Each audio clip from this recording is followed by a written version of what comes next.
Hey guys, before we cut to the intro and the beginning of this video, I just want to make sure that you can remember to hit that subscribe button and the bell notification so you can keep up to date with all my videos. And if you take a look in the video description, you will find links to my Patreon, to my Ko-fi, and to my Facebook and Twitter and Instagram pages down in the description box, so you know where all the titles and information bar is. If you please just click there and go underneath there and click those links, then you can really do me some good. There might be also a button somewhere near the end of the video as well for my Patreon or Ko-fi link anyway, so there's also that. But without further ado, let's head over to the intro to then cut into the actual thoughts video. This is going to be one of my longest videos to date, so let's crack down to it.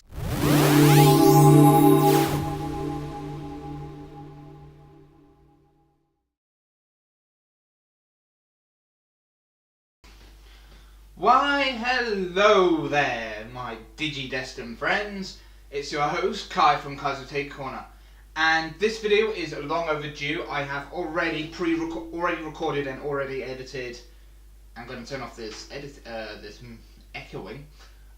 Already edited and already processed, and it has been exported and is ready to be uploaded.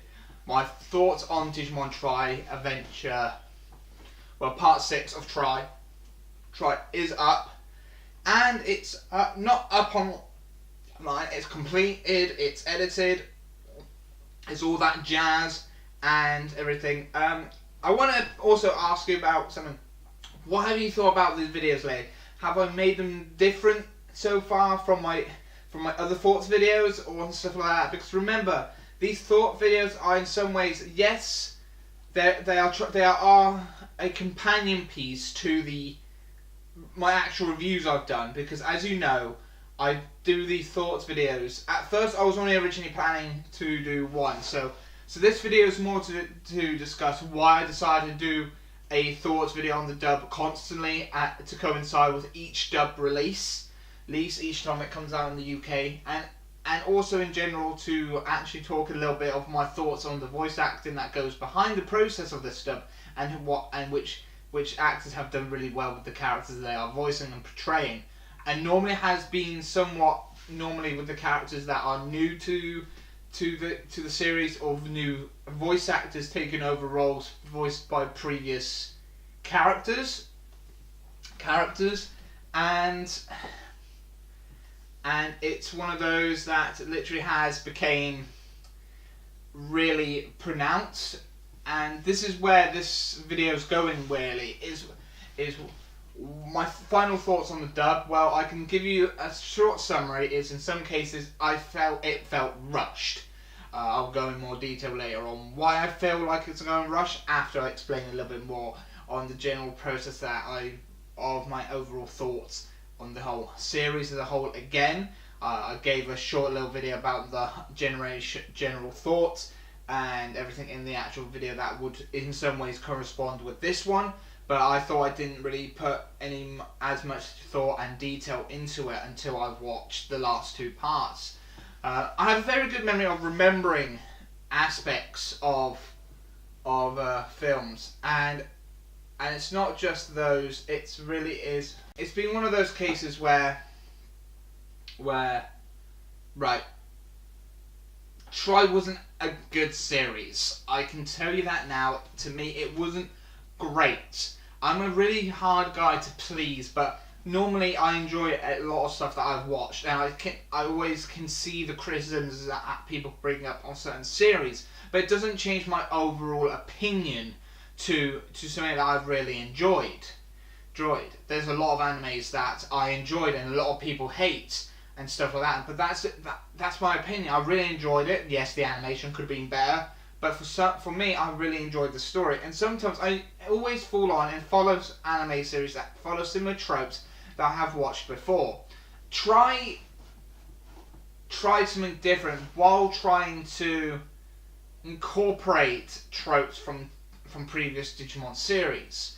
series. And this is where I am bringing up now that Try as a whole is not great. I enjoyed it. It was great for what it was, an anniversary series that spanned way over its anniversary.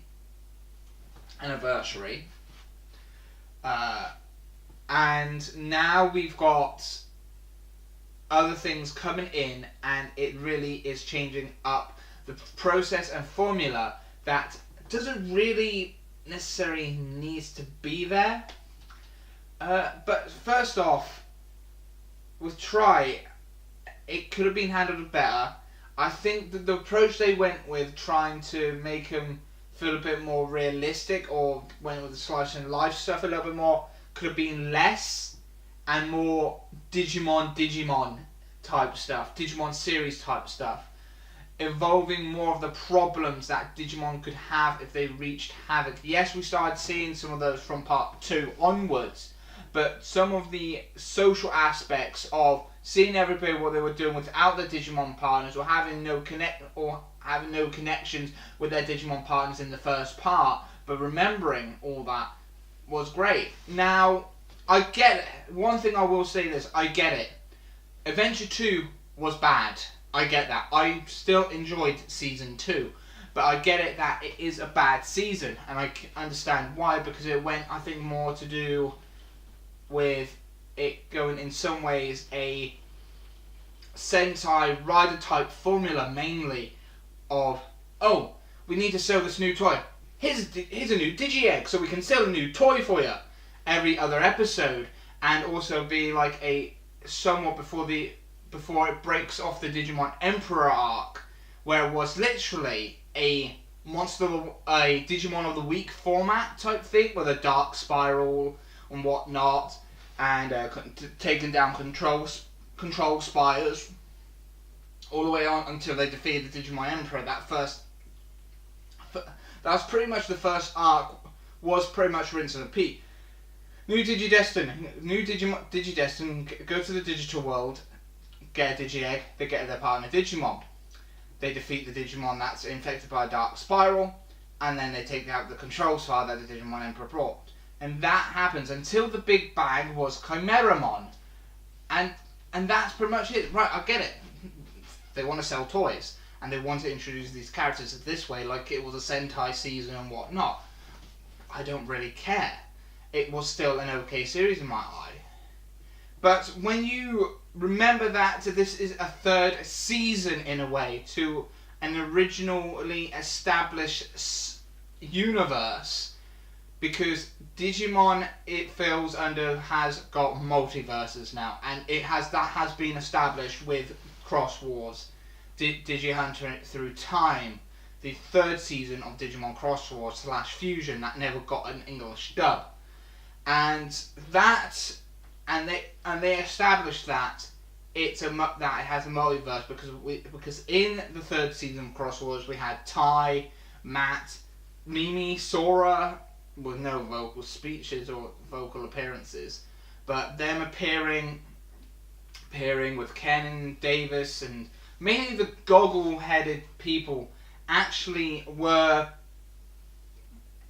the ones that had main roles, and all reprised by their original voice actors from their respective seasons, and it just shows that it is a multiverse. Digimon is a multiverse. But when you make a new season connected to one season of this Digimon multiverse franchise or multiverse, and it's the Adventure universe, then you have to also remember that yes, season 2 is bad.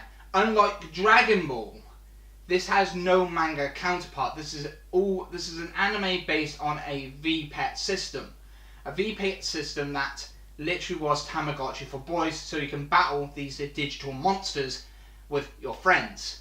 And they established it into a manga and an anime, with the manga being V-Tamers that I would love an anime adaptation for. Because that story I really love it. Yes, it would be short, but it would be great for an adaptation, and it can be in its own universe again. But it established one of my favourite Royal Knights, and that's Ultra Force Vidramon. one of my favourite Vmon lines, because Vmon has a branch evolution. You can have Vmon, X Vmon, and then he can still go into Winged Veedramon, and then he can go into Ultra Force Veedramon. So his branch evolution can still meet up after the X Vmon evolution.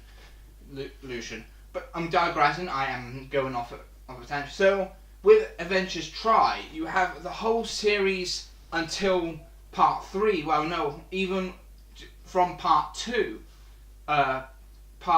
Where we have a fake Digimon Emperor, because the films have now been out for nearly a year, and part 6 has been out on Blu-ray and DVD for a week now. And I can say this, and Try's been out with that information about the Digimon Emperor in Try being a fake, is that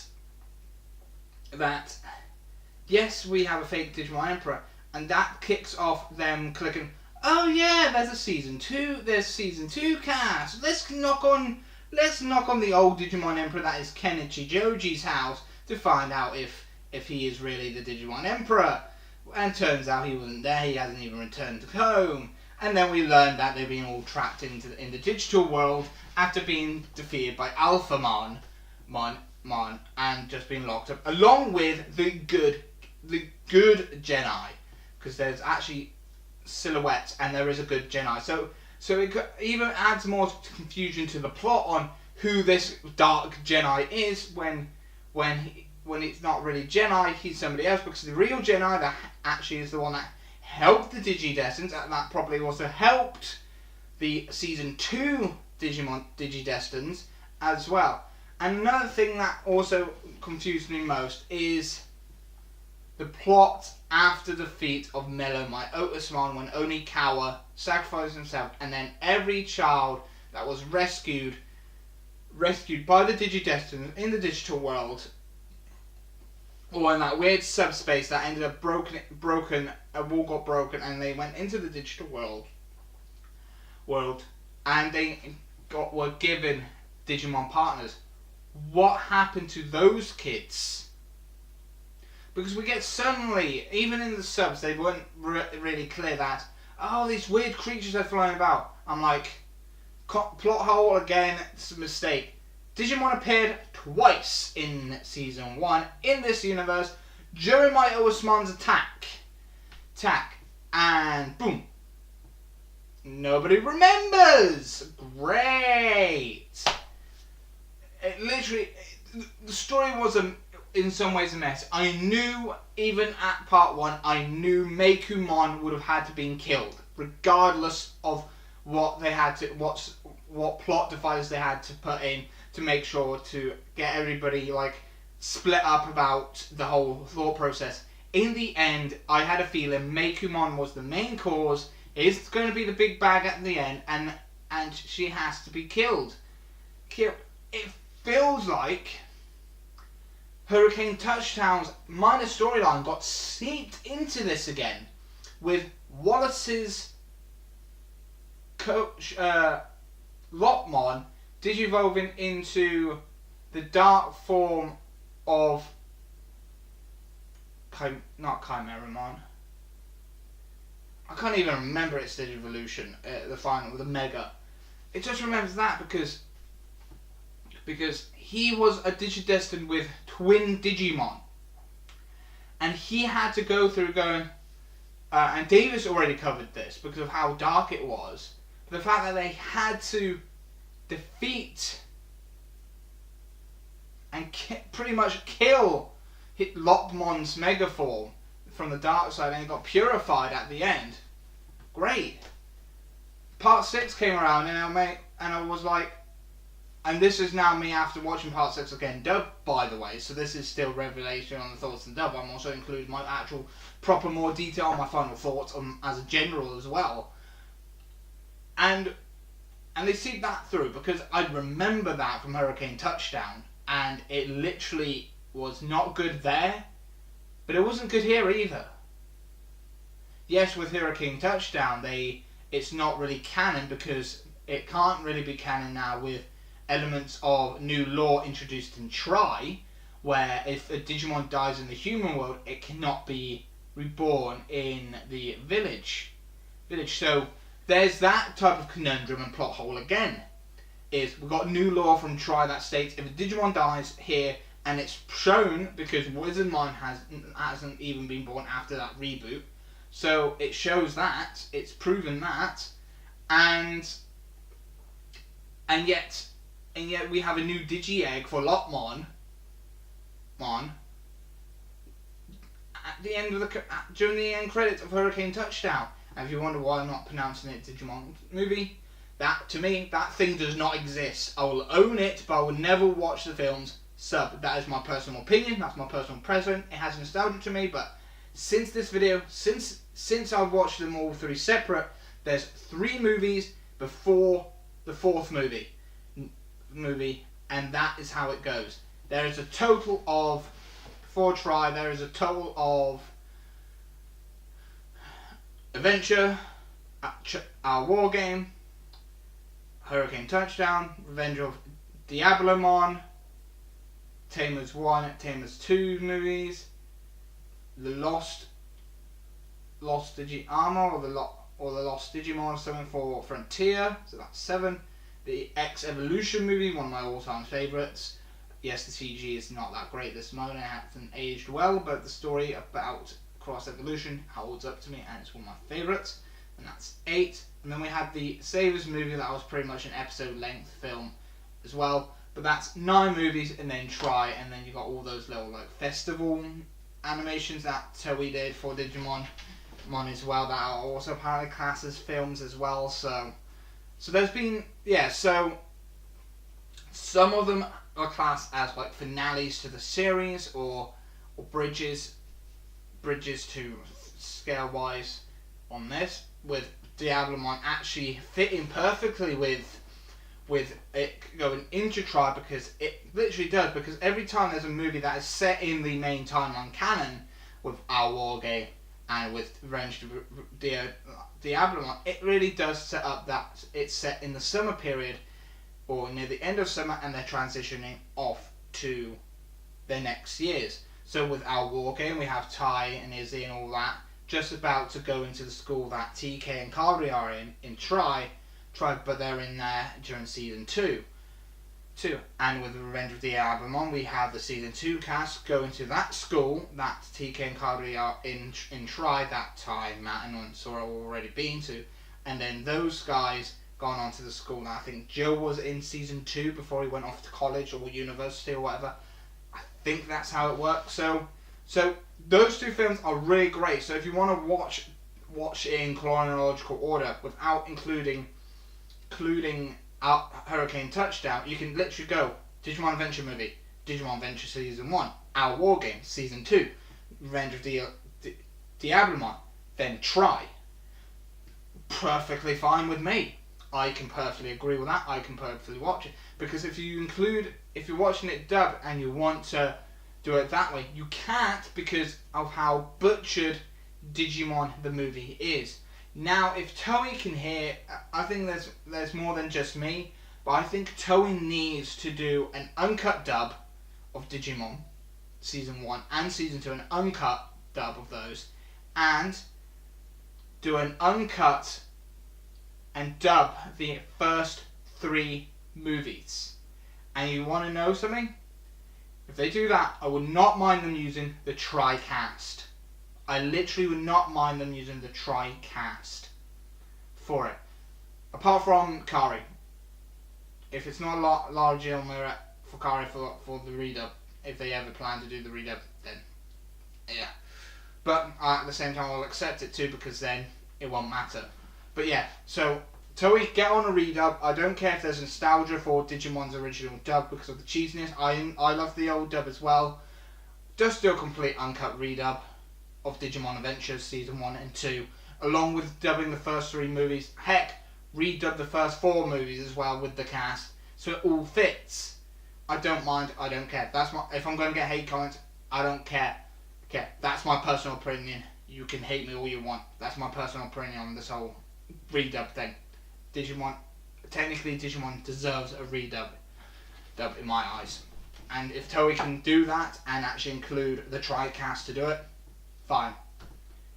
Apart from TK, Johnny Ogbosh can come back for season 2's TK, but try and get the original voice actor for TK for the, I think it was Wonder Lee. Yeah, get Wonder Lee back for TK for season 1 if a redub ever happens. An uncut redub, that is. But I think Digimon is one of those animes that is overdue for an actual uncut redub. Unlike Yu-Gi-Oh!, Konami's not ever going to do an uncut redub for that series. So Digimon is one of those animes where I think it needs an uncut. Yes, it wasn't as heavily edited as it is. I think the main anime I think that deserves an uncut redub is Tamers. But I think if you're going to redo an uncut redub for any of the Digimon anime, I think just do it all over fresh would be great. Great. Now, going back onto track with Try. But it's going to be a long video anyway because this is a ramble now. So going back and heading back to Try. It's English dub now. It felt rushed. There's a lot of things I think that could have been better and could be better handled. I think it felt rushed mainly due to I think Toei wasn't originally planning to dub Try. To my eyes, to my knowledge, to my thoughts, I think the whole dub of Try just came out of left field, mainly because fans were hoping for a dub and Toei just saw that and said, yeah, let's just do a dub. Let's dub it and bring it over. And then Jeff Nimoy saying, before Toei got him to sign an NDA, leaked saying that he's returning back to the voice of Kabuterimon and Tentomon, and literally that's where people went straight to Joshua Seth, and I'm not, don't care about this. I'm happy Joshua Seth came back to voice Tai. I'm one of the many people that I loved him as Tai. I could not see anybody else voicing that for the role, not even unless it's the guy that voiced Tai in the 4th movie, I think. Whoever voiced Tai in the 4th movie, he did an exceptional job as mimicking Joshua Seth. I wouldn't mind him taking on the role if they got him, but I couldn't see anybody else. Todd Heppercorn's voice is too noticeable now, even in dubs, because his name's now really known. His voice is now really known in the English dubbing community. So, and I will say this: he hasn't really got that range to disguise his voice well, and it just shows. As soon as I heard that he's the voice of the Digimon Emperor in Part 6, I'm like, where's the original Ken doing this voice? Because I bet he would have willingly done it, because he works at Studiopolis for Boruto and Naruto. Bet he would have been willing to return to that to voice Ken, but obviously not. And it just then felt like a rush job. I have a funny feeling Toei actually, at the start of this, when Jeff Nimoy then had half the cast already cast, I think the majority of the cast that we've got were the majority of the original cast members. But I think what happened, what I think a lot of fans were annoyed about, is no one contacted any more of the original cast to see if they want to come back. We had Doug Aralt come back to play Daigo, and he was the original voice for TK. And there's been, I think he had a reason why he didn't voice TK. And I think it's more about how his voice broke after that, or his voice just broke. I don't know, there's some reason for it. But there's a reason why he didn't return to TK. But I stayed in my Tri Part 6 voice. I know I stayed before that. I think he could have still voiced TK. He used his Daigo voice for TK because how TK's character was in Tri. He could have used his Daigo voice and alter it a little bit so it fitted TK, and he could have still played TK, because I think Johnny Ogbosh could have used his TK voice and it could have actually been somewhat of Daigo's.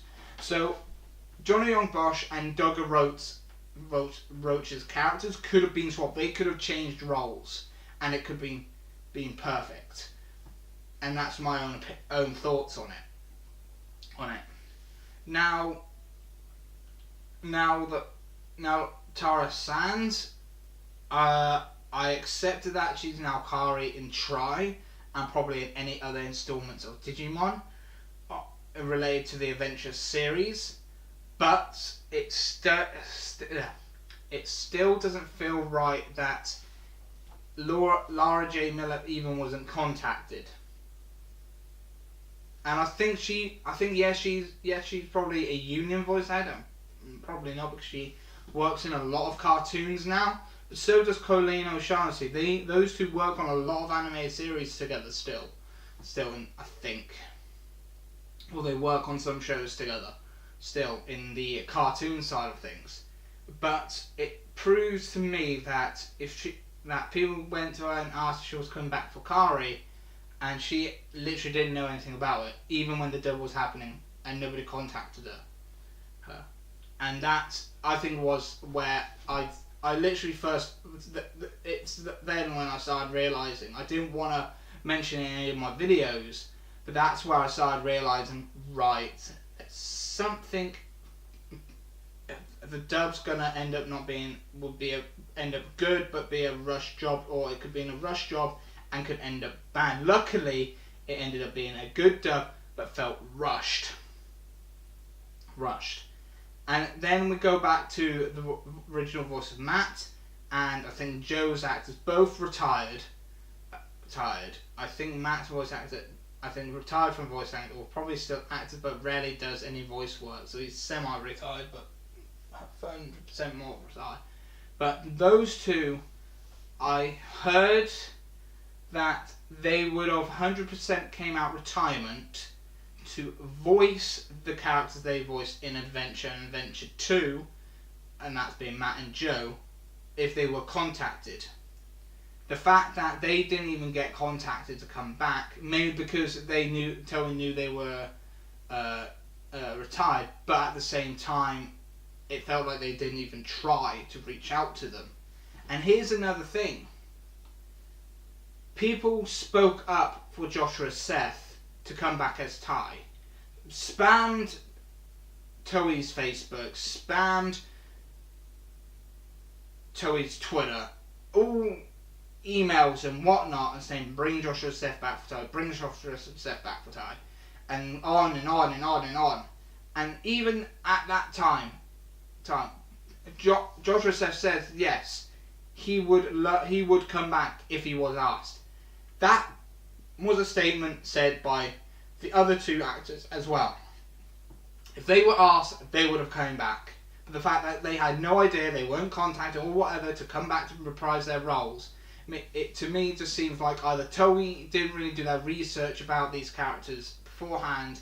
I'm not against new voice actors giving their own take on these characters, but I'm the kind of person that wants consistency, and we have characters that have these specific voices that I grew up with, knowing that this is what they sound like, to then get thrown new voices into this dub, and it just felt inconsistent. So to the point is that Toei and somewhat did not do a great job of trying to get the dub rolling, or try and get the dub crisp and clear, and actually, and in some ways didn't wait. We were like 2 to 3 films in, so we were halfway through from the Japanese releases of Try, and Toei was already throwing in the dub and working on the dub. Yes, that seems about long enough so they could actually get a dub going, but I think if they waited for all 6 films to come out, they could have actually looked back, done a bit more research about the voice actors that went back, and yes, if they learn that they retired, it doesn't hurt to ring or contact these actors to see if they're willing to come back to play this role for films, and they could willingly say, yeah, I can come back, I would come back to do these films, and it'll be the only thing I'll be doing. I won't do any other voice work, I will just do these roles, and then I'll go back into retirement again. simple logic that could easily be done, and everything, because I think that it was a loss in communication of getting the cast back together. Beamon's voice actress should have came back. I don't know why they had trouble trying to get the original two voice actors for Beamon and Gosumon back. It just seems one of those things that literally could have been easy to do, but obviously it didn't end up being that way. So it's one of those statements, one of those literal things that ended up happening, and it just doesn't seem right to me. But that's pretty much my criticisms on the dub as a whole. It was a good dub. The outcome was it generated an interesting and good dub, but the behind the scenes of everything literally hasn't really gone into fruition, and didn't really feel like it needed to be done like that. And I just wished it could have been better. And I knew this dub could have been 100 times better if Toei tried. And that is somewhat of an inside pun, because tried. I'm laughing at my own jokes, knowing that's bad. But I digress. If Toei just tried their best on trying to contact even the retired voice actors back to see if they wanted to return to these roles, because I knew the voice actor of Joe and Matt would have, as much as Joshua did, would have came back, and I think Lara J. Miller would have came back into playing Kari as well. So that the consistency could have, I think the dub could have been, for me, nostalgia goggles are still on and have been off at the same time, because the consistencies of voices in certain actors were on and off and a bit off-putting. A lot of the voice actors actually made the characters their own, to the point where I can see the voice of Matt changing into this new voice actor's voice for this character. I could see that, but it just felt so inconsistent. That did it really need to go that way? Did it really need to go through the market and change their ways up, change the way that they had to do it? Or could they made it easier and waited? Because if they waited, they could have made it a little bit better, they could have worked with it better, and they could have actually done it slightly better as well, by trying the best, trying to get the original actors back. And that's where the dub for me felt flat. That I enjoyed some new voice actors in these character roles, because they made me believe that they're older, and I can see their voices changing into this. But the fact with Kari and TK, the fact that they just started the next stage of their school after being in the school that Tai and that were in season one, but they were on summer break, I think, summer camp or whatever. But that was their school they were in summer 2, and they were pretty much transitioning to whatever school they ended up in season 1. The fact is that TK and Kari ended up in the school that Tai, Matt, Sora and Izzy were in season 2. In Try, I did not pitch their voices to not sound as different as they did. Right, first off, I'm going off by English dub because I grew up with the English dub. I only recently watched Try subbed and the original series subbed, and I know their process in Japan of dubbing, and I accepted the new cast for Try. I accepted the new cast. Some of the voices actually sounded like the original voice actors, so it felt natural.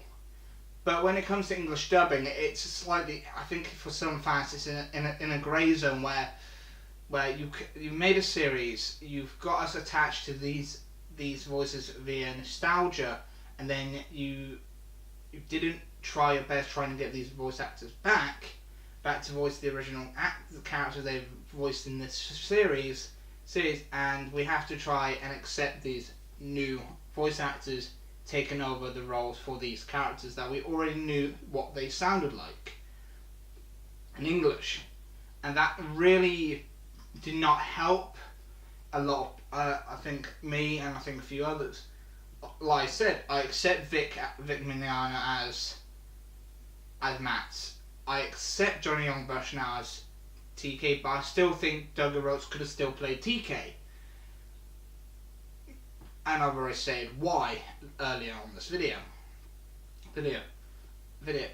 But to get, like, I say, a third of the original cast back, because we had Joshua Seth back as Ty, we had Colleen O'Shaughnessy back as Sora, we had Mona Marshall back as Izzy, we had the original voice actress for Mimi return to the role of Mimi.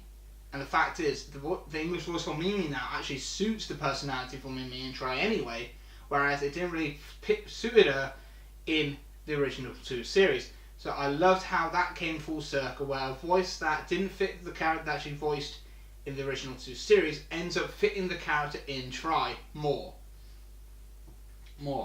And then the new voices that I really did like, Robbie Raymond, the person that voices Mamoru in Sailor Moon's dub, new Reed Viz dub. He was a perfect Joe. He literally took it on, and I think he said that he grew up. I think he had some knowledge of what Digimon was, or Digimon was younger, and he remembers the character Joe or something like that. But he literally tried to make the character his own, but also making sure it homages the voice of the English voice of the original. So I love that take. Gotemon, made it sound more close to the Japanese voice, made it sound more. But the thing with Gotemon, like I think a lot of people picked up on, is that she had that. There was rarely any cat mannerisms in her speech. Each time she said "perfect," it always would have sounded like "perfect" or "perfect." Like had like a little purr type sound in the speech when saying these words. Just add those cat mannerisms, and it just didn't work. And it didn't have that until I think I mentioned in part 5 and part 6 where she lost it then, but didn't have that. Beamon's new voice actress was a complete 180 to what it was in the original. And I mean a complete 180. And then we got Kari with Tara Strands, and I can safely say That's all I can say. And then we got Matt with Vic Mignogna, who, like I already said, was great with Johnny on Brosh, doing a good TK. But like I said before, I wish they swapped roles with Doug Rhodes. But other than that, the dub came out good. It didn't help with the story much and the progression where Try was going, but the dub felt good. And some parts of the dub I always loved is when they throw in extra lines from the original Americanized dub of Adventure with Izzy saying prodigious. It really feels like the character, and it feels like, yeah, right, cool, prodigious. And we've got Izzy saying that because that was his catchphrase. That's one of his iconic catchphrases in the English dub. So if they did not include that in the Try dub, okay, fine, you're going more accurate with the Japanese. That's fine. But we also got people that probably are big Izzy fans and always loved the word prodigious, and probably some people sometimes probably use it today as a corny thing or just as a jokey thing, or just say it when they're in a good mood, or came up with something and they will just randomly say it in those aspects, because it's the word that becomes really memorable with some of the people that loved Try, or loved, well, not Try, but Digimon Adventure and its English dub for nostalgia purposes. So it really does become questionable of what went wrong behind the scenes. I don't know what exactly went wrong behind the scenes, because like I said, I just felt like rushed, and it just seems like it could have been better. So in the end, this is going to be one of my longest videos today. I don't think I can cut this down, because I said my piece throughout, with a bit of rambling, but I said my piece throughout the video. So there is not going to be any editing, because all what I said is in this video. The only cuts are probably happening is minor bits. But this has been my full-on thoughts with Try, as it's somewhat of a continuation of my final thoughts on Try as a series. That is the short video, along with this being my final thoughts video on the English dub, and nitpicks I had as well as a discussion and just a bit of a ramble video as well. But it's going to be called my final thoughts on Try's English dub and Try as a whole. That will be the title, and this actually will be. So that is my final thoughts on the English dub and my overall opinion on what went wrong on Try as a whole as well, with some processing of my opinions on stuff that I threw at the beginning that led up to this and everything like that, because I think it needed to be said, anyway, and stuff like that. So this is going to be, I'm ending it here so you guys can get a break, but that is it for this video, and I'm hoping you guys enjoyed it and really enjoyed what I've done. This probably won't get a lot of views because of how long it is, but hopefully you guys take in my opinions and decide to watch this as much as possible and as much as you can. But I've been your host, Kai from Kaizo Take Corner. I'll see you next time for another video. I don't know when that's going to be, but please remember to leave a comment down below what you thought about this video. Well, what your thoughts on Try as a whole is, and what you thought about the dub as well, down in the comment sections down below. And I'll see you next time. Bye bye for now. See ya.